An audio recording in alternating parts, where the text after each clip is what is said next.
This evening's presentation is part of a series that has been going on now for a year and a half. It's part of the series which we call the Project for Defining and Understanding the American National Character. And we've started this program last fall in 2018. And we have the lectures that Ben just alluded to that will finish out the series of this 2-year project. This project has been undertaken both by Colorado University, the Benson Center, and also the Ryan Center from Villanova University, directed by Dr. Colleen Shan, who happens to be both a colleague and my wife, and who was one of the main instigators, along with Professor William Allen, of this project. And tonight, I'm very pleased to be able to introduce Professor Danielle Allen. Professor Allen received her undergraduate degree from Princeton University and received a doctorate from Cambridge as well as one from Harvard. She is recipient of many awards, including the MacArthur Genius Award in 2001, a 5-year grant, I do believe, is a member of the American Philosophical Society, and has served on the Mellon Foundation Board and the Pulitzer Prize Board. She has taught at the University of Chicago and is currently the James Bryant Conant Professor at Harvard. Danielle is author of many numerous scholarly works, including the University of Chicago Press 2004 Talking to Strangers, Anxieties of Citizens Since the Brown Board versus the Board of Education. She also wrote on the Declaration of Independence in 2014. The title is One Declaration, a reading of the Declaration of Independence in defense of equality. She is currently actively involved with civic literacy and leadership issues, as well as director of the Saffer Center for Ethics at Harvard. She is also the principal investigator for the Democratic Knowledge Project, which currently has 3 distinct projects underway. There are very few who possess the achievements that Danielle has accomplished. In fact, one of her, and to make this more personal, one of her accomplishments is the fact that she is the daughter of Professor William Allen, who is our senior scholar here at Harvard, at Colorado. So we welcome Danielle for that reason. I'll conclude on an even more personal note, and that is many years ago, Danielle and her brother Mark, who were in residence at Princeton, came to our home in Villanova for Thanksgiving evening dinner. And we shared this wonderful Thanksgiving meal, which was followed by a game of Risk, which was the meanest, toughest game I've ever played in my life. Suffice it to say that you could see in the future that Danielle Allen would be a force to be reckoned with. Danielle. Oh. Thank you, Jack. I appreciate it. Thank you. I say, if that game was tough, that's because of my brother. He's the corporate shark, so I was the soft academic. Thank you very much, everybody. Thank you, Professor Hale, for the warm welcome, and thank you to your remarkable team who's done so much to put this event together. I really appreciate the warmth of the welcome. Betty, Lily, thank you. And thanks, Dad. I've been telling people, right now I'm doing work in Massachusetts to develop a new grade 8, year-long grade 8 civics curriculum. And we're piloting the curriculum this year in 8 districts in Massachusetts, which means I have 1,000 8th graders evaluating my work. And I keep telling you, there's nothing scarier than 1,000 8th graders sharing their opinion of your work. But I've just found the thing that's scarier. And that's giving a lecture in front of a room full of your father's students. So anyway, it's a pleasure to be here. And I know you've been having a very serious conversation all year over the course of these lectures, so I hope to make a small contribution, but I am in particular eager to hear your contributions to the conversation about American national character. So just to give you a sense of where we're going, my lecture has 7 sections, so you can keep track of our progress as we proceed. So section 1, a place to talk. Colorado is the right place to talk about the future of American character and of American constitutional democracy. It's the centennial state, the state of the continental divide. So here, America in progress and unfinished are very much in evidence. As I understand it, the highest paved surface in the Rocky Mountains is called Independence Pass. At 12,095 feet, it's also a stop for hikers attempting the Continental Divide Trail, a 3,100-mile journey that runs from Mexico to Canada. You probably know that this is the 3rd and most difficult of the big 3 long-distance hikes in the U.S. Unlike the Appalachian and Pacific Crest Trails, this one's not complete. Congress passed a law in 1978 to form the Continental Divide National Scenic Trail, but 832 miles remain to be blazed. Have any of you hiked this trail at all? Some of you? A little bit? So there's no complete map as of yet for this trail. That seems like a metaphor for where we find ourselves now as a country. The Continental Divide, fundamentally divided for at least the third time, with no map as of yet to hike our way out of the brush and tundra. My goal in this lecture is to help plot that map. The first step on our journey is reflection, communal reflection, precisely the activity we find ourselves engaged in together here tonight. Nancy Gibbs, who served as editor-in-chief of Time from 2013 to 2017, often remarks that currently news media of all kinds have only one business model. They know that two things sell: sex and contempt. They deliver massive quantities of each to addicted consumers. In other words, our formal public sphere, as structured by TV, radio, and text-based news sites, offers little in the way of opportunity for civil disagreement, debate, and compromise. Yet the lifeblood of a healthy democracy is the capacity of a democratic people to talk amongst itself in such ways as eventually make it possible for us to talk ourselves out of our difficulties. The formal media no longer give us opportunities for talk of this kind. Consequently, we have to start over from scratch, making such places for ourselves. Let me give you an example of what that means by introducing you to a standout nonprofit in Lexington, Kentucky called Civic Lex. Founded about 2 years ago, Civic Lex uses online and in-person spaces both to provide local news and also to build healthy conversational contexts for area residents in support of the development of common purpose. Civic Lex educates about how local government works and provides information ranging from the level of public service announcements to investigative reporting to explanatory journalism on issues from city budgets to school funding to local water management. It also organizes in-person conversations that connect residents to area office holders. Importantly, they always keep conversations at a ratio of 1 office holder for every 7 participants. They describe their work this way: all of the education and literacy in the world doesn't matter if individuals don't know and can't connect with each other. And trust in our institutions cannot be restored until these relationships extend to those that serve and represent us in government. We're working, albeit slowly, to bring municipal government employees into the same rooms as citizens who are impacted by the most pressing issues in our community and trying to build common understanding. In other words, Civic Lex is replacing our commercial news media and the Wild West of social media with what we might call civic media, sources of information and communication that can actually sustain the democratic deliberation we need. We aren't trapped, in other words, by the paradigms of thought and communication delivered to us by national news media. We can invent and sustain alternatives. And this lecture hall is just such an example of that effort of reinvention. What then ought we to do in newly forming spaces for civic media? Our talk together as a people has 2 basic purposes: diagnosis and prescription. Together, we must diagnose the ills we confront. Together, we must settle on a prescription. Both to diagnose our ills and settle on a prescription, we also have to work on our values. Each of us has a set of commitments with which we order our life. None of us has a set of commitments perfectly identical to those of any other person. I set my compass by faith, truth, beauty, love, and learning. Others will set their compasses by security, or prosperity, or sustainability, or dignity, or peace, and so on. Yet somehow, we must also diagnose our world together and come where we can to a shared understanding of what matters in it.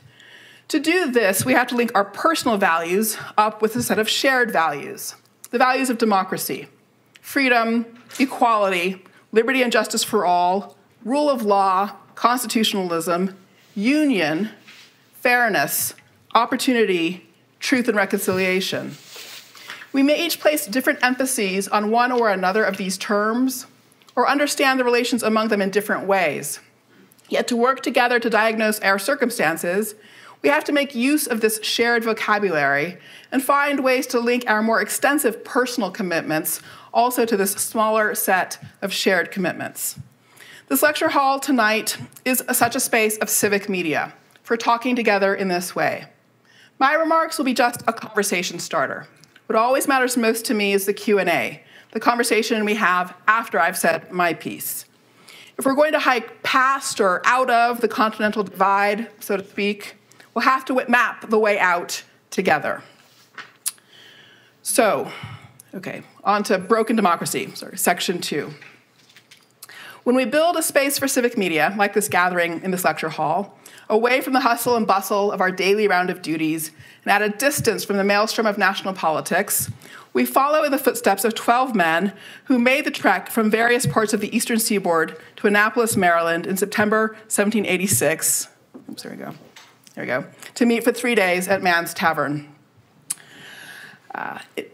Not even a baker's dozen, the tiny group assembled at Mann's Tavern were nonetheless formally known as a meeting of commissioners to remedy defects of the federal government. In the years after the end of the Revolutionary War, Congress had ceased to function effectively. They couldn't muster even a quorum to do ordinary business. The states were setting up tariffs against one another and badly fracturing the Union. And the times in which these dozen men met at what has come to be called the Annapolis Convention were hot. In western Massachusetts, Shays' rebellion had brought turmoil since early August. The governor, James Bowdoin, had to call out the militia in order merely to ensure that courts could continue to meet. In other words, the basic administration of justice itself was in jeopardy. In October, James Warren would write to John Adams, "We are now in a state of anarchy and confusion bordering on civil war." At the same time, the Northwest Indian War was ongoing. In September, a council of 35 native nations rejected a treaty, the Fort Finney Treaty, that had been decided earlier in the year. Fighting continued and worsened relations between the U.S. and tribal nations. So when we think we have it bad, impeachment, Iowa caucuses, everything a mess, we just have to remember how unstable things were at other moments in our history. The men who gathered in Annapolis were sneaking away from the spotlight in order to have time to reflect. They knew things were broken, and they needed time and space to think about how to fix them. 9 months later, their meeting would yield the Constitutional Convention. But that's to get ahead of the story. The moment I'm concerned with is the one in which a group of people quietly put up their hands at Mann's Tavern and said, "This thing is broken." What does it mean to say a democracy or a republic is broken? To answer that, we have to remember what governments of this kind are supposed to do and be. Their founding proposition is about freedom, equality, and human well-being. The basic idea is that human beings are purposive, and that we seek to chart a course for our own lives. To attribute this general purposiveness to human beings is to give content to the widely accepted idea of the human desire for freedom. It also identifies the core content of human equality. In other words, the purposiveness of human beings explains both the desire for freedom and the sense in which we are equal to each other. The Declaration of Independence describes human beings as purposive by declaring that we all pursue happiness. Each and all of us hope to achieve the realization of our purposes, to be an author of our own life. To focus on human purposiveness as a basic feature of human experience is not, though, to say anything about what human purposes are or should be, only that our paths through our worlds are shaped by the degree to which freedom from domination enables them. Yet a complication immediately arises. It can't suffice, if one is to secure well-being by means of such autonomy, simply to be the author of one's own life. Each of us is bound by a set of societal constraints. We can't live in the world without recognizing and submitting to the constraints that come from laws, shared cultural practices, and social norms. Consequently, the only way to be fully autonomous, that is, to activate one's purposiveness fully, is to be a co-creator of those constraints. Human flourishing is a matter not only of private, but also of public autonomy, meaningful participation in collective decision-making. Public autonomy, in turn, requires an experience of political equality.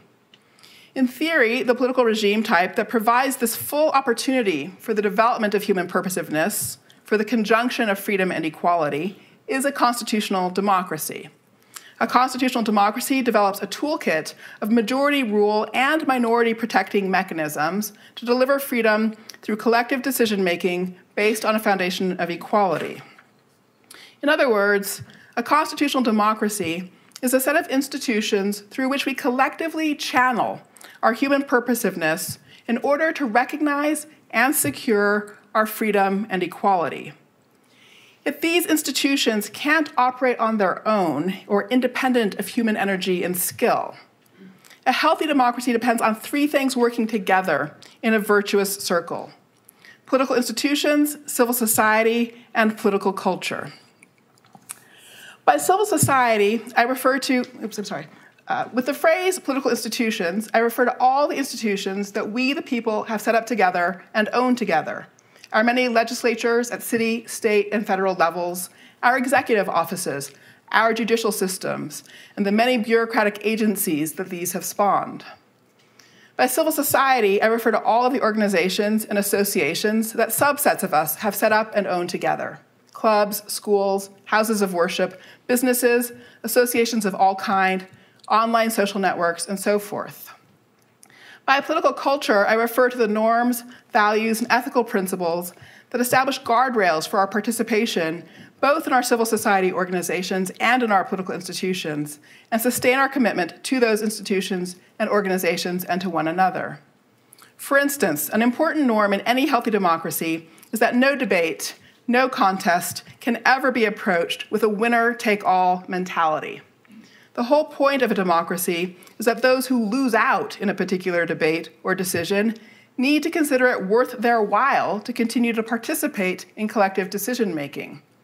This requires that winners see themselves only as leaders still tending to the good of the whole, not as executors of a mandate representing the will only of a portion of the population. Mitch McConnell has famously said about national politics that, quote, "Winners make policy and losers go home." This gets the matter exactly wrong.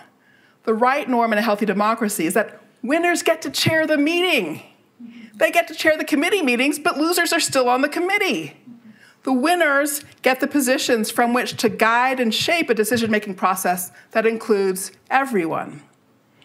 When a constitutional democracy is working well, a virtuous circle among political institutions, civil society organizations, and political culture works to achieve collective decision-making where the different interests and positions in a society are able to work their way toward mutual accommodations and compromises with each other.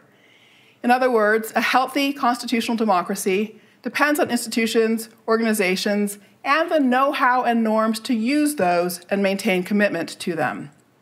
The institutions and norms together, institutions and culture, make a democratic people. They are the vehicle of freedom and equality.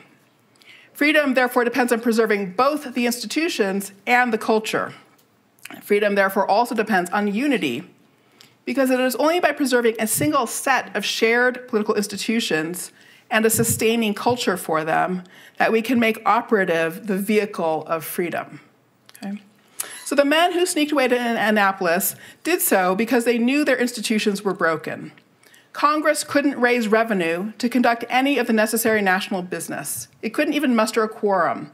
The conflict among states, driven by protectionist trade barriers, made them vulnerable even to foreign intervention. In the midst of Shays' rebellion, Sam Adams accused the English of meddling. And in seeking to address that foreign interference, he sought a suspension of the right of habeas corpus. The result of the Annapolis retreat, as I said, would be the Constitutional Convention and an impressively thorough redesign of the young country's political institutions. Here in this lecture hall, in this lecture series, we too are a small number of people sneaking away once again to talk and reflect. This time we are sneaking away not because our institutions are broken, but because our culture is. Now, I'm not going to let our institutions off the hook. There are all kinds of problems there too that we need to address, from gerrymandering to dark money to various kinds of polarizing election mechanisms. But none of these can be addressed in the absence of that sustaining culture of shared commitment to constitutional democracy. I fear we face such an absence and that our deeper ailment now is cultural. So, a broken culture.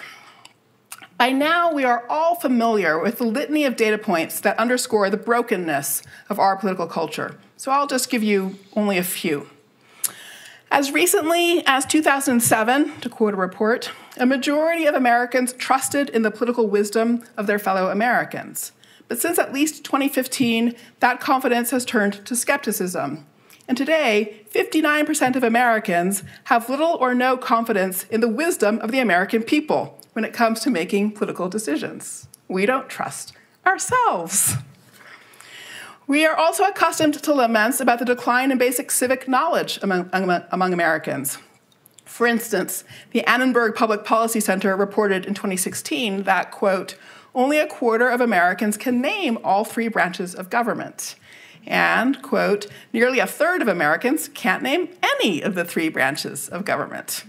So part of the reason we don't trust ourselves is because we also know we don't know very much. And when you don't have respect for your fellow citizens' understanding of who and what we are, that also erodes our trust in our own collective capacities. Now, what about trust in government? You know the statistics there, too. According to the Pew Research Center, only 17% of Americans in 2019 say they can trust the federal government to do what is right just about always or most of the time. Okay, so 70% of Americans can trust the federal government most of the time. 20 years ago, more than twice as many Americans trusted the government that way, so 40%. Still not a majority 20 years ago, but there's been an erosion in half. By any number of metrics, our ideological polarization has become extreme. Take the case of the data on presidential approval. For generations, public approval of a president's performance would move in parallel for members of both parties. That is, if a president's approval rating went up, that was because it went up for both Democrats and Republicans. And if it went down for both Democrats and Republicans. So if you look at the left-hand side of this chart, you'll see that the lines move like railroad tracks. So for Kennedy, when his approval is going down, it's going down for Democrats and Republicans. Or when you see a bit of an upward turn for Reagan, it's turning up for Republicans and Democrats simultaneously. So there was a gap in party opinion, but people moved up and down together. The population as a whole was sort of in sync in terms of approving or not approving of presidential performance. But since the administration of Barack Obama, that's been a different situation. The lines have moved in opposite directions from each other. And the Trump numbers aren't here, but it's the same picture as the Obama picture. So now if Republican approval goes up, Democratic approval goes down, and vice versa. So once we are a population moving in sync, despite differences of opinion, now we are a population that moves literally in opposite directions from each other as we observe the world around us. So it's also, as many have observed, our polarization makes us highly vulnerable to foreign intervention. As we saw in 2016, Russian disinformation operatives were able to sow further division precisely by preying on the division that already exists. So there's lots to be said about how polarization intersects with national security. But the starkest data point of all concerns changes in whether Americans consider it essential to live in a democracy. This is what I want you to focus on. For the generation of Americans born before World War II, roughly 70% currently report that they consider it essential to live in a democracy. For millennials, anybody know what percentage of millennials consider it essential to live in a democracy? 30%, yeah, just under 30%, okay? So what's a millennial? That's always an important question to ask. At this point, anybody 40 down to 25. So we're not talking about kids. Okay, 40 down to 25. That generational cohort, of them, 30% consider it essential to live in a democracy. So here, I always think it's important to make a very simple point. You can't have a democracy if people don't want one. Okay? So data, like this last point, should be a flashing red alert. In other words, the preconditions for a healthy democracy, a commitment to democracy itself and to unity, have fallen away. Given the generational differences in the data, it's not crazy to predict the eventual disappearance of democracy on this continent, unless we are able to reverse the dynamics currently in place. Somehow, the generational transfer of a love of democracy and understanding of how to sustain it over time hasn't occurred. What's gone wrong and what's to be done? So how did our culture break? In a December 2019 essay for The Atlantic called The Road from Serfdom, I provide a detailed account of changes in our economic, political, and social universes in the period from 1970 to the present that have brought us to where we now find ourselves with a fragmented culture, dangerous failures of social cohesion, and disempowerment of ordinary citizens. I'm not going to retrace that argument here, but instead focus on only one feature of our experience. As I do so, I want to underscore that the changes we have lived through since 1970 aren't all bad. It's just that they demand work of us that we haven't adequately undertaken. The cacophony, dissent, and disagreement in our public sphere are not necessarily a problem.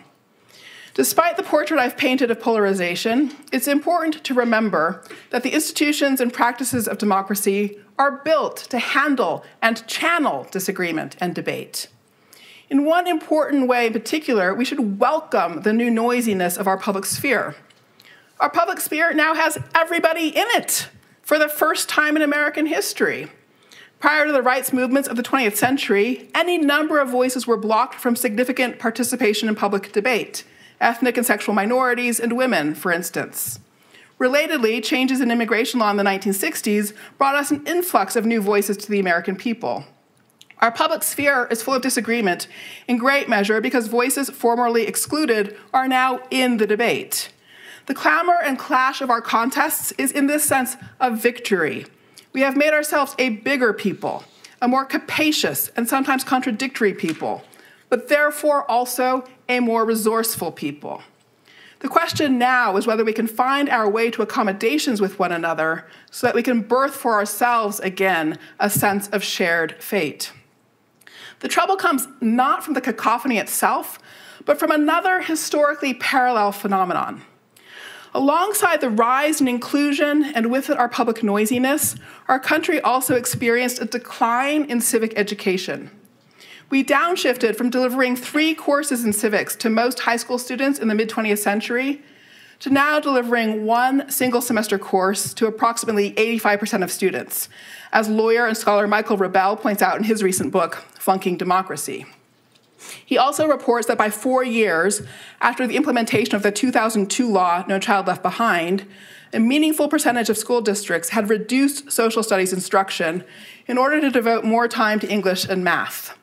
Statewide skills tests that focus on math and English language arts, important as those subjects are, give schools no incentive to invest in civics instruction. Notably, our policy choice in the late 20th century moments was exactly the opposite of that undertaken a century earlier, when we also experienced a significant upsurge in diversity. In the 1890s, at congressional behest, the Pledge of Allegiance proclaiming commitment to one nation indivisible and liberty and justice for all was written. That was part of an effort to respond to the really significant rate of immigration the country experienced in the late 19th century. In the same years, the country undertook a major push on achieving universal public education through age 16, with the goal of activating common public schools to forge the many newcomers to the country into a united American community.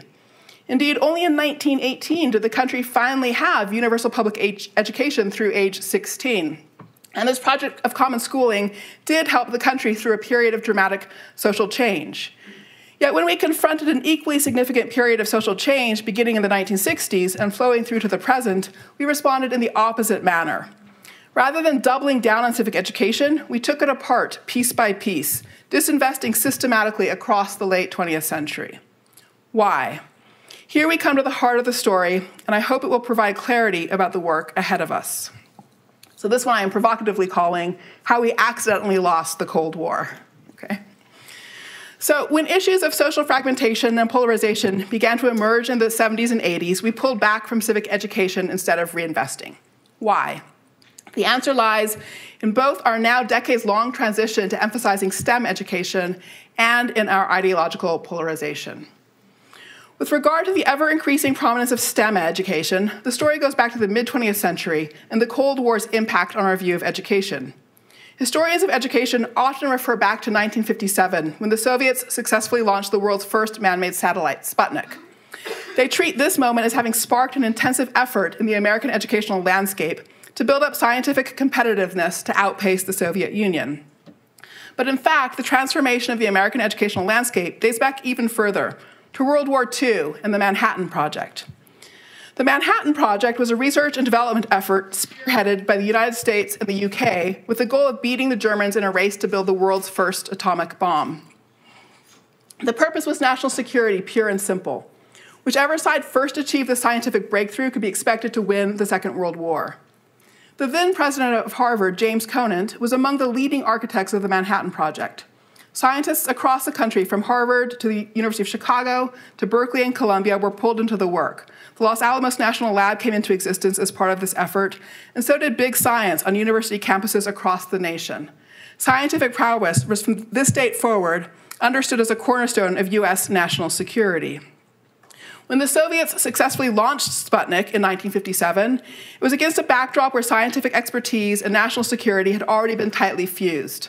The Sputnik moment accelerated this as Congress passed the 1958 National Defense Education Act.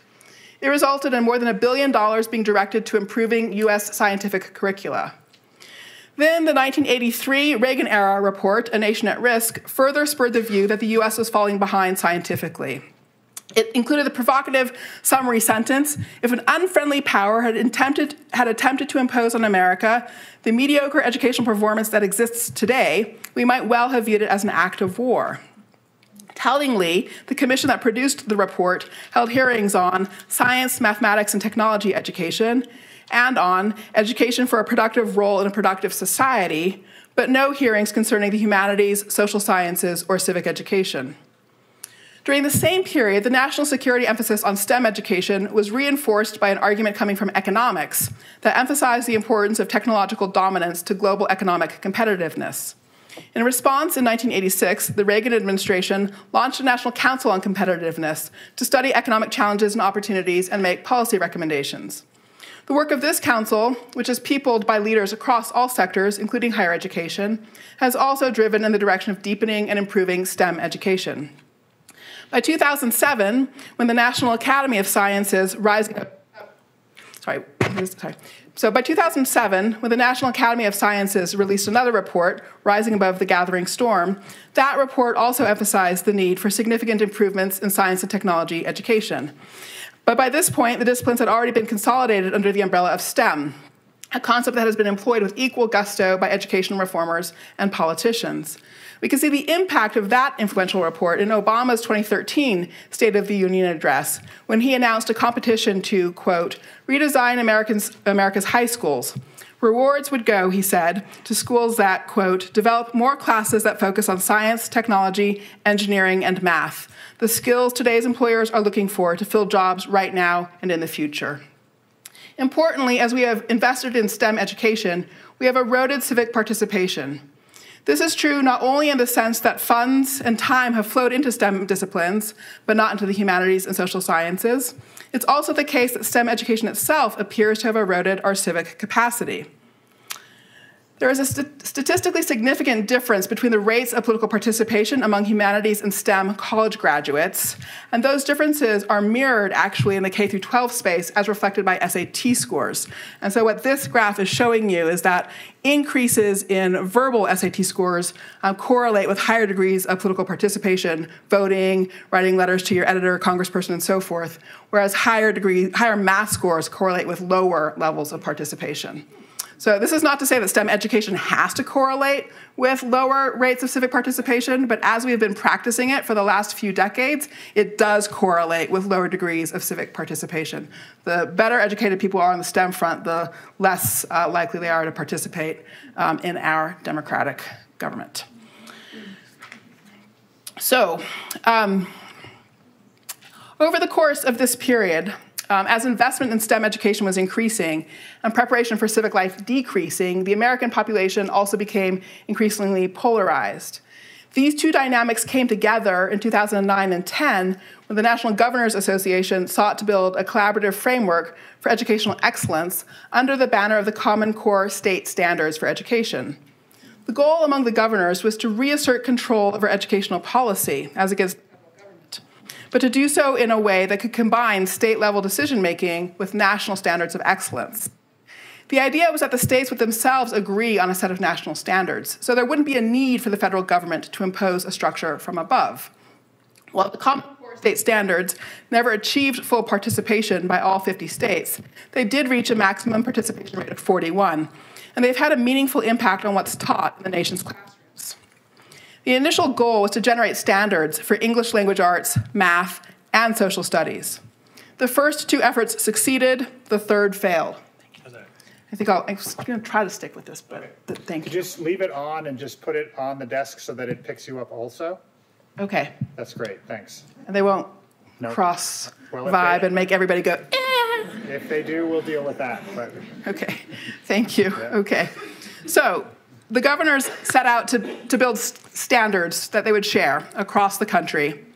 And their initial goal was to build standards for English language arts, math, and social studies. They found it, however, impossible to achieve consensus in the domain of history and social studies. So whereas they were able to create standards for language arts and math, they failed to do so for social studies. Why exactly? Putting it crudely, across the nation, we are at loggerheads over how to narrate this nation's history. Should the history emphasize triumphs and achievements, or foreground wrongs such as enslavement and genocide of Native Americans?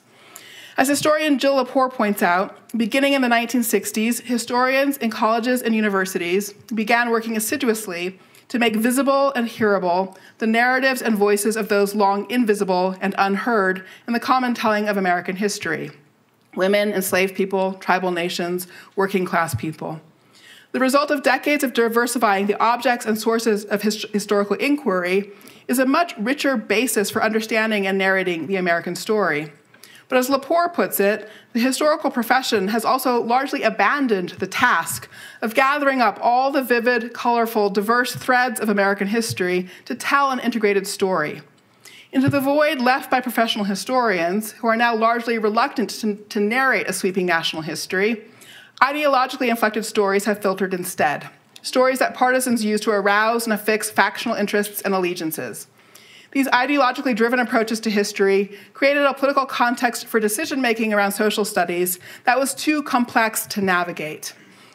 Against the backdrop of that polarization about our history, the National Governors Association failed to achieve social studies standards. A clear result has been a further erosion of time on history and civic education around the country. What isn't tested isn't taught. It's just that simple. So our polarization has further entrenched the tipping of our educational system myopically in the direction of STEM learning. Because adults are fighting, kids aren't getting the learning opportunities they need. Finally, all of these directions for educational policy have been tied together under the frame of global competitiveness through the new habit of tracking American educational achievement by means of scores on international and educational assessments known as the Pisa Test. That's this graph. PISA stands for the Program for International Student Assessment. Founded in 1997, the PISA exam is an international assessment that measures 15-year-old students' reading, mathematics, and science literacy every 3 years. In a fairly routine fashion, American students have been outperformed over the years by students from China and Singapore. The anxiety provoked by this difference has further contributed to driving educational policy in the direction of modeling or imitating educational approaches used in those countries. But of course, neither China nor Singapore is a democracy. In other words, for the last 20 years, we've been content to make policy judgments on the basis of comparing our educational systems to systems with very different purposes. The educational systems of China and Singapore seek STEM competitiveness, and they also aim to cultivate populations accepting of autocracy. Our system does need STEM competitiveness, but we also need to foster and maintain a culture befitting a constitutional democracy. In pursuing our national security and economic competitiveness, we seek to be secure and competitive, not in an open-ended way, but in a particular way, namely, as the people and society we are, a constitutional democracy. Our educational system should not be expected to look like those of China or Singapore. We need to steer by our own light. Yet when we find that our under 40s no longer think that it's essential to live in a democracy, it begins to appear that our light is going out. we find ourselves on the verge of committing societal suicide by having failed to pass from one generation to the next essential knowledge and understanding about our life form. Though we won the Cold War by outspending the Soviet Union on technological and military development and outcompeting them economically, we may in the process have accidentally given away our soul. Any number of analysts reviewing the Russian disinformation campaign in the 2016 election have pointed out how the success of that campaign depended on the underlying polarization of American culture and decay in our civic knowledge. It turns out that being able to reproduce both an understanding and love of constitutional democracy and a commitment of American citizens to one another is as critical a matter of national security and global competitiveness as prowess in science and technology. We have been neglecting the work of civic education for half a century. We won the Cold War despite this neglect. Our future doesn't hold out likelihood of a similar result going forward. The situation is dire then, I think, and the need for action to reverse this dynamic and recover civic strength urgent. So what's to be done? Let me repeat the data point that should be our focus. For the generation of Americans born before World War II, roughly 70% currently report that they consider it essential to live in a democracy. For those who are 40 and under, only 30% consider it essential to live in a democracy. Reversing that statistic should be our generation's moonshot. A democracy can perdure only for so long as people want it and know how to operate it. So a healthy democracy requires that a supermajority of the population, so at least 67% of adults, consider living in a democracy an essential feature of living well, and have the knowledge and confidence in their own skills to operate that democracy. So how can we restore a supermajority for democracy? The work of rebuilding a culture of commitment to American constitutional democracy and one another will require, I think, fundamentally rebuilding civic education from scratch. Just as the nation's premier universities in the 1940s and 50s dug deep to provide for the nation's defense by rapidly advancing scientific expertise, now we need to dig deep to restore the intellectual foundations of K-12 history and civics education. This requires work on curriculum, professional development for teachers, and policy advocacy. On the first, faculty in the core disciplines of the humanities and social sciences should reconsider the question of how their research and scholarly learning can best support the development of the sort of knowledge that a diverse democratic citizenry needs to maintain social bonds, understand the value of a democracy of free and equal citizens, and operate the machinery of democratic political institutions. Faculty can learn more about where and how their research can be of assistance by directly partnering with educators in a variety of social contexts around the country, seeking to build cross-ideological partnerships capable of outlining together the key knowledge needs of a democratic citizenry. In the tenure process, we ought to value the labor-intensive work of writing original K-12 curricular materials, just as highly as we value monographic publication in academic presses. And that doesn't sound very controversial, but it really is controversial, that one. Second, since K-12 teachers often are obliged to teach across a variety of subject areas beyond those in which they have formal training, they are always in need of professional development opportunities. While they have had these to a meaningful degree in the subject of history, they have had very few such opportunities in political science, economics, law, and policy. Professional associations like the American Political Science Association and the American Bar Association should step up their level of investment in providing professional development opportunities to educators. With regard to advocacy, we need to build the biggest, broadest coalitions we can to make the case for restoring time in school curricula for history, social studies, and civic education. We do need strong STEM education, but we also need strong education in the humanities and social sciences. We can't be a democracy without the latter, for it is the latter disciplines that teach the citizens of a democracy what freedom and equality can mean, and how to diagnose the world around them, deliberate on values, explore courses of action, and operate the machinery of democracy. When education in these areas disappears, as has transpired over the last 50 years, we erode the underpinnings of democracy. We fail to support the generational transfer of our most precious intellectual inheritance. As we seek to restore public funding and time in schools for civic education, we must pursue that work, also knowing that we don't yet know exactly what the content of our new civic education should be. The job at present is not to lay down a strict list of precisely what should be taught to revive a commitment to American constitutional democracy and one another. The job instead is to indicate the design challenges that such curricula face and to ignite a national tsunami of experimentation so that we can learn from one another as we try to rebuild civic education. To get to my conclusion, I'm going to just offer 4 concrete design challenges that I think any successful civic education curriculum in the 21st century needs to tackle. Design challenge 1, how can we integrate the perspectives of Americans from all different backgrounds in narrating the history of the US and explicating the content of the philosophical foundations of constitutional democracy? How can we do so consistently across all historical periods and conceptual content? How can this more plural and therefore more accurate story of our history and foundations forge a common story, the shared inheritance of all Americans? Design challenge 2. How can we narrate a history and account of the meaning of US democracy that is simultaneously honest about the past without falling into cynicism, and appreciative of the founding and transformative leaders without tipping into deification? Design challenge 3. How can we acknowledge that from 1776 to the present, Americans have simultaneously disagreed about what the ideal shape of self-government would be, while also ultimately agreeing to preserve their imperfect shared institutions? How do we teach both the value and dangers of compromise simultaneously? And 4, how can we help students understand the full context of their role as citizens and civic participants without creating paralysis, or a sense of the insignificance of their own agency in relation to the magnitude of the shared challenges in our society and around the globe? Renewal of civic education will begin by agreeing on the questions we want to ask together.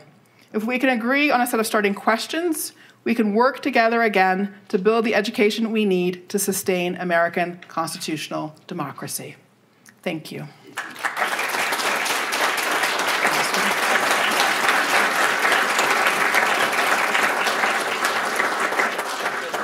Sure. Happy to do that. Yes. First of all, thank you so much for this talk. It was really enlightening. My main question is, most simply put, where do economic factors fit into this account that describes the erosion of American political culture? You cited the Pew research that shows that 30% of millennials don't think it's necessary to live in a functioning democracy. And my question is, how much of that is necessarily like a turn towards like non-democratic means of engagement, as opposed to a recognition that democratic ideals are rarely fulfilled in our current political moment. When economic disenfranchisement, especially for people of color and people in poor communities, like inhibits their ability to participate in politics, and when the economic costs of taking time to go vote, the cost of transportation, are such limiting factors.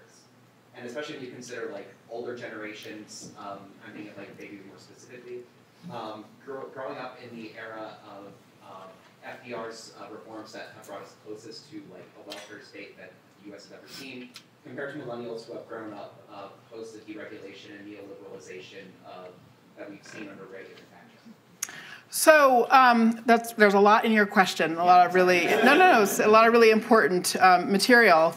I think it's very important to say that you cannot sustain commitment to a constitutional democracy if you don't have a functioning constitutional democracy that is delivering, in the language of the Declaration, safety and happiness to the people. Safety and happiness, in the language of the Declaration of Independence, is an umbrella term for a concept of the well-being of the people. The well-being of the people has to involve material prosperity, it has to involve security, it has to involve basic protections of rights and so forth. So when I very obliquely said I don't want to let institutions off the hook, and when I threw up the slide that was sort of the virtuous circle of the interaction among political institutions, civil society, political culture, what I am pointing to there is the fact that, yes, our political institutions themselves need attention, I think there's work to be done around redistricting, for example. I'm a proponent of ranked choice voting in elections. And I think changes to some of our political institutions will help us toward a decision-making context that also yields better decisions for the populace.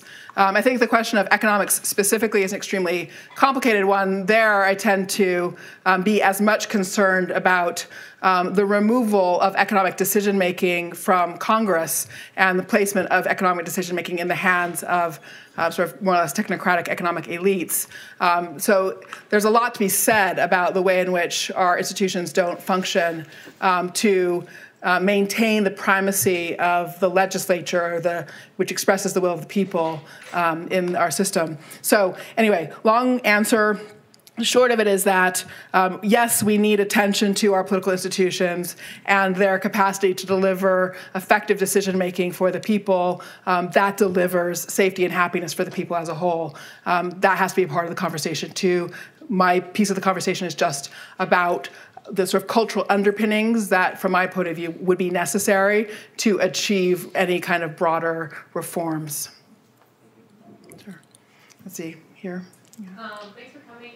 I'm curious, it seems as though education is the necessary requirement for maintaining a democracy, and you give a really well thought out position for our K-12 education, but what about the millennials? Are they a lost generation? Right.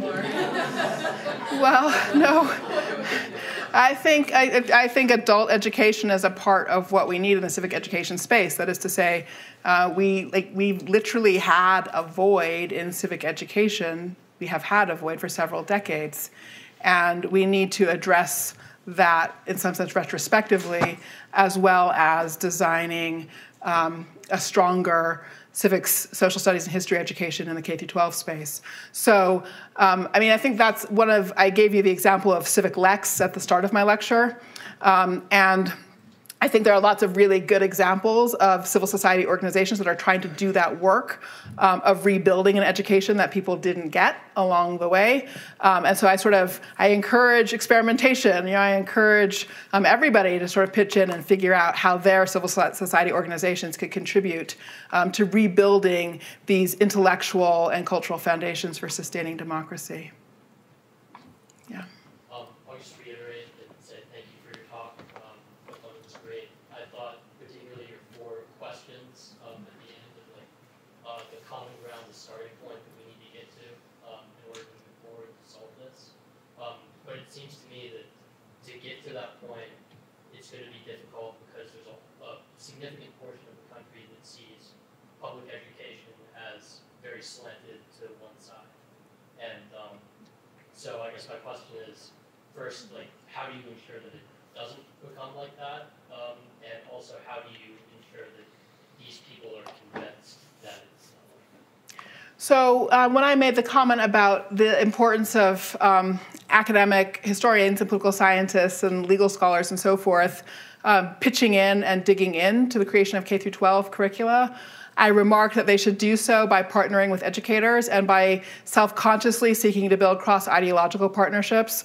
I don't think you can answer the question you just asked without people with different points of view coming together and agreeing to work on something together. So from my point of view, that's the sort of first step to making this possible, is that people proactively seek out cross-ideological partnerships. Yeah. You mentioned that what is tested is what is taught. I've got kind of a 2-part question. Would you agree that what is in the textbook is also what is taught? The second part of the question is, if you're going to identify student outcomes in civics, what is your position? Is it this should be done at a national level, at a state level, or at the local school district level?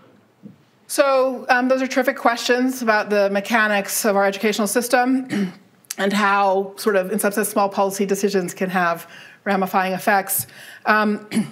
So as it happens, textbooks are written to align with the standards that states set and therefore to align with the tests. So to the degree that people create textbooks or people use textbooks anymore, which is a world very much in flux, they teach to the test. Okay, so textbooks are fully aligned. The challenge in our curricular world over the last 2 decades has been that in an ideal world, what you would have would be states setting standards, and then people with the right kind of and highest level of academic expertise designing curricula to those standards, saying this is the best way we can conceive of actually delivering the kind of knowledge and skills and so forth that you understand. And then you would build assessments of student learning in relationship to those curricula. Instead, what's happened is that states set their standards, and then they hire test designers who design tests. And the test designers, therefore, implicitly determine what will be in the curriculum, which means instead of having your most academically proficient people figuring out the curriculum, you have test designers figuring out the curriculum. And then the textbook people follow the combination of the test and the standards. So that's what the dynamic has been. And I think that we need to sort of change that dynamic generally.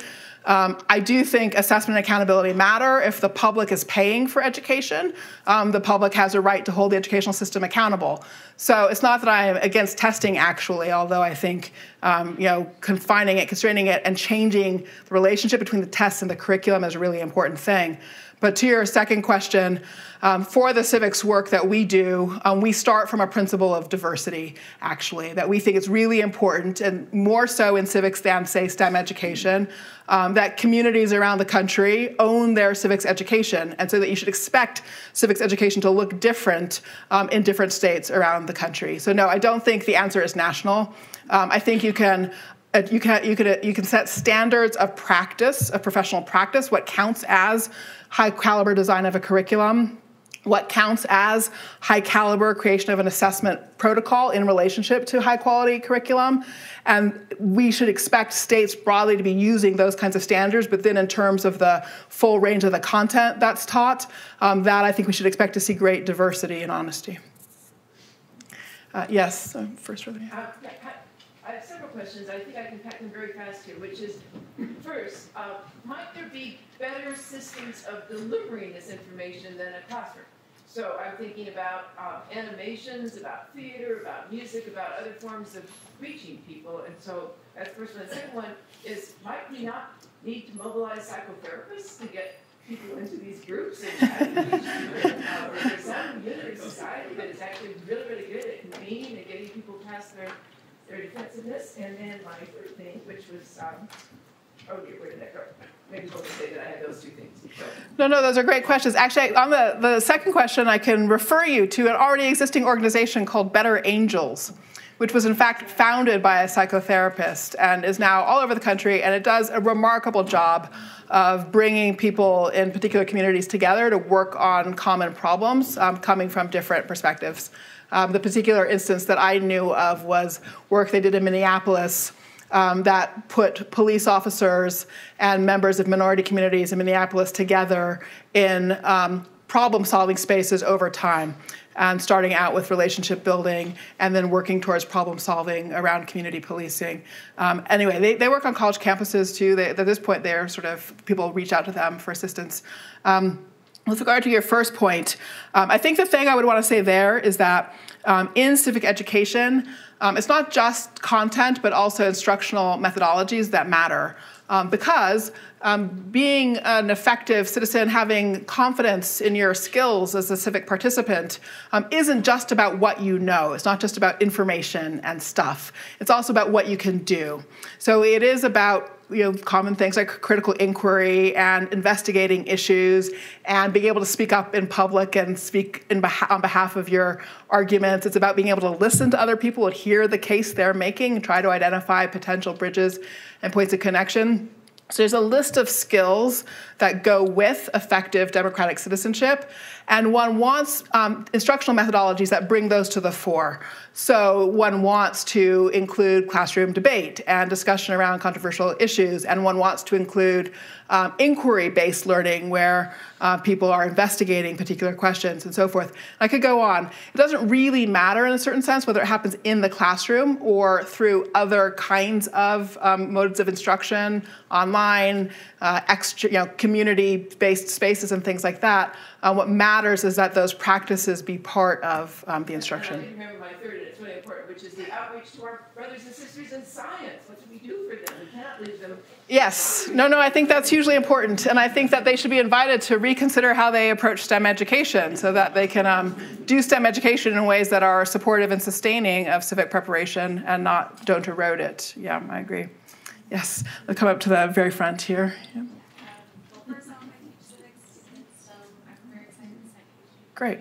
Thank you for your work. I have two questions. The first one is, could you talk a little bit more about your curriculum that you're working on? And then the second one was about dimensions of civics. Which ones do you think are most important to focus on right now?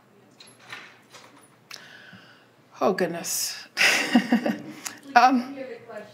So it was a question about the civics curriculum that I've been working on, and then a question about what dimensions of civics are most important to focus on. I'll see if I could try to answer those together. So in Massachusetts, we're very lucky. We have a new policy paradigm that came into place about 2 years ago, where the State Department of Education brought in new educational state standards that deepened and strengthened history, social studies, and civics requirements. And those standards are very, very kind of content knowledge oriented. So reorientation towards texts like the Declaration of Independence and the Constitution, reorientation toward understanding political institutions, three branches of power, checks and balances, et cetera. At the same time that the Department of Ed did that, the State Assembly voted in a requirement through legislation that every student by the end of 8th grade and again by the end of high school have to create a civic action project. And in so doing, what the state did actually was tap what have been two different wings of the civic ed field, the wing that thinks the focus should be on civic knowledge, core knowledge, and then the wing that thinks the focus should be on enabling students to conduct their own civic projects in communities. And so the wonderful thing about this paradigm is that it requires us to hybridize those, which from my point of view is exactly the right thing to do. And so in some sense, to answer your question, I think it's incredibly important to integrate the teaching of core knowledge. How do we understand our political institutions? How do we understand the core values any constitutional democracy rests on, and the American democracy in particular, to integrate that into contexts where students are asked to engage directly in their own community, their city, county, et cetera, and learn about how to understand their own commitments and to connect their own commitments to sort of the levers of change that are available in their community. So I think those things together, understanding one's own commitments, values, connecting those to the values of a democracy, and then understanding the institutional structures that we, the people, use together to work through our decisions. That's what I prioritize, that package. That wasn't exactly one thing, but okay. Yeah. I was wondering, this was a great talk, lots to think about. Thank you very much. Sure. Why you don't have Aristotle sitting there rather than Lincoln? And my question, maybe they're the same people. And my question is along this line, and I love the way you used the word several times. Living in a city, in the civic community, isn't just living, it's living well. Mm-hmm. And I love the way you use that phrase several times in your talk. And the pursuit of happiness you use. And I wonder whether we've just forgotten how to live well and how to pursue happiness that is consistent with our democratic principles. So that is a very deep question. I am sure that it is the case that many people don't have a well worked out way to approach the question of how to live. And in that regard, I do think, so when I gave the answer up here about what needs to go into a civics curriculum, that's why I said it, figuring out what your own commitments are and why, and being able to understand a grounding for them is, from my point of view, incredibly important. Important to sustaining the capacities of a democratic citizenry, as well as important to the quality of any individual life. I think there are different ways one could answer your question, but it is certainly the case that to the degree that students' educations tip in the direction of STEM education, we simply aren't giving them the opportunity to acquire the capacities to be reflective about their life course. That doesn't mean they can't acquire those capacities on their own. Like lots of people do, people have. Nonetheless, it means we've kind of given up on a mode of education that I think is fundamental. So, yes. Yep. Thank you. I think my questions relate to others about content. So I'm curious, a lot of your story revolves around the difference in intensity and amount of civics from the past to now. But whether the content itself would actually be different in the 2020 compared to the mid-20th century. And so this is anecdotal, but I think of some privileged peers around me who actually had a lot of civics training, but are still disaffected with democracy when they see ecological crisis, see democracy as culpable and actually exacerbating social injustice, and how there actually is a difference with the way it's being taught, or is this still a story of So no, I mean, right before I introduced the design challenges, I said that we have to start by recognizing that we don't actually know what civics education should look like for the 21st century. So the project is not one of simply rebooting the civics education we had, but it is a question of thinking through what kind of knowledge does a democratic citizenry need in the 21st century. And so these design challenges are just an example of the kinds of questions that we should be asking. So I think you're asking another really important question, and so I would sort of put it in the following way.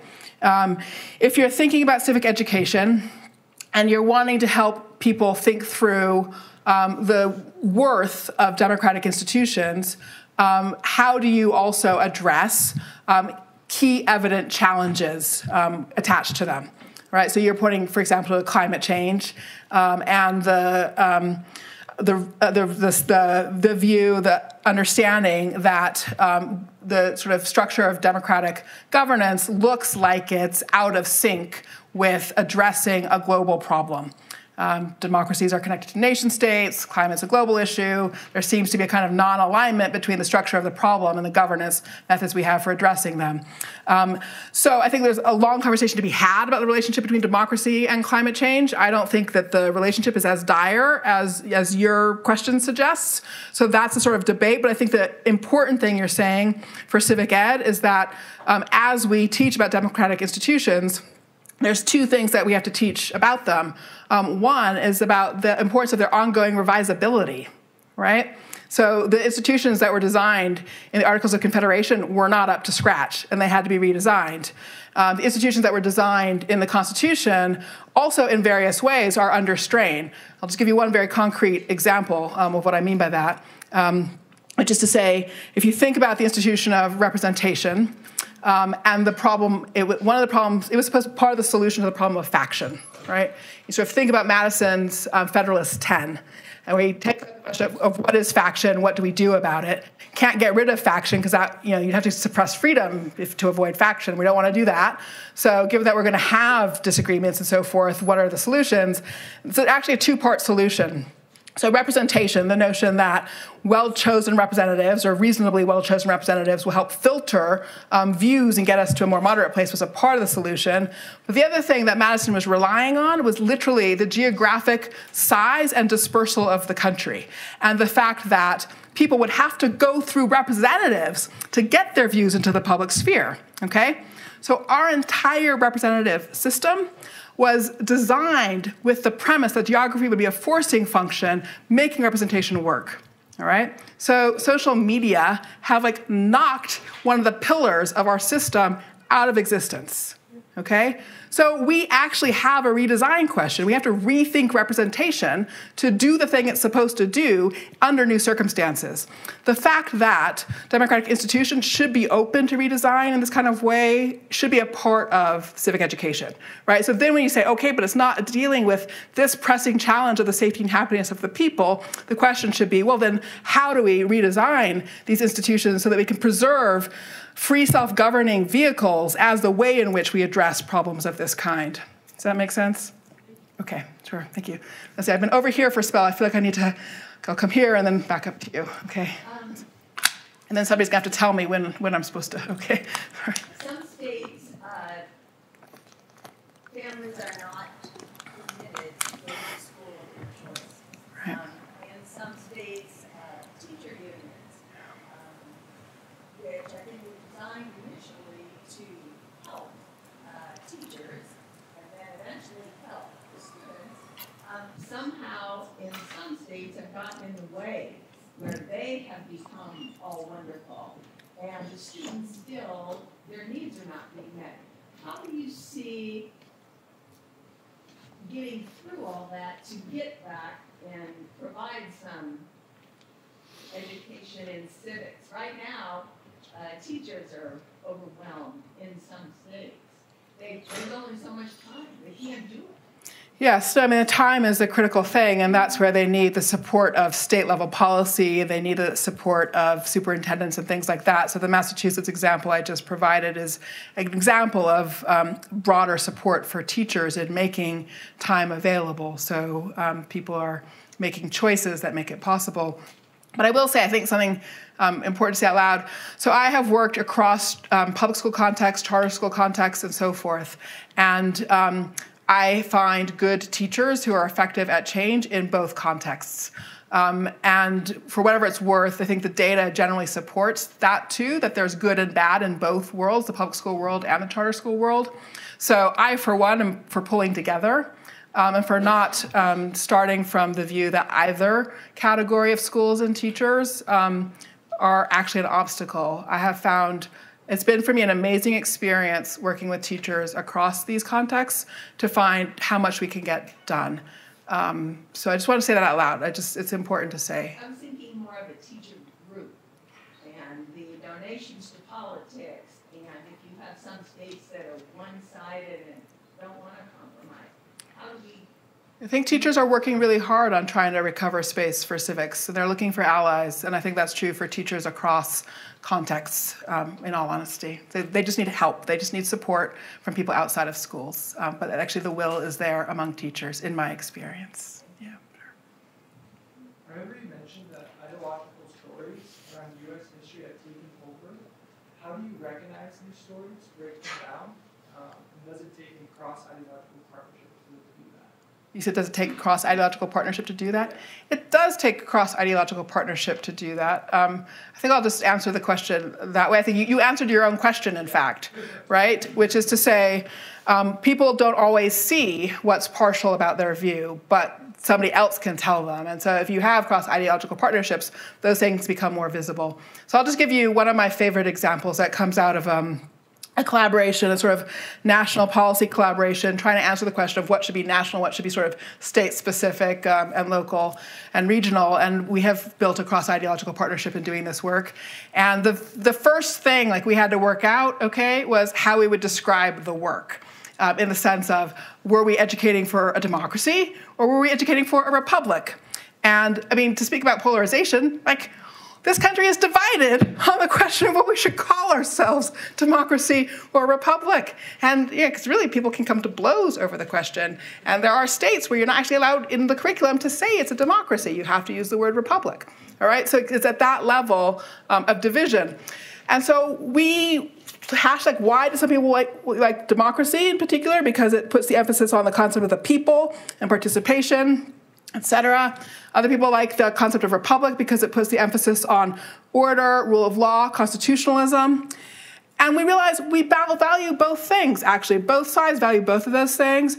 And we decided that the phrase we needed to collectively use was constitutional democracy, which is why that's what you heard in my talk tonight, okay? Because it was our compromise. We figured out how to compromise. That was the first beautiful result of our effort to work together. Lo and behold, we have something we can call this thing that we all love, constitutional democracy. I offer that phrase to you as a phrase that you can use with your friends on left and right and probably make progress in a conversation. Thanks for your attention.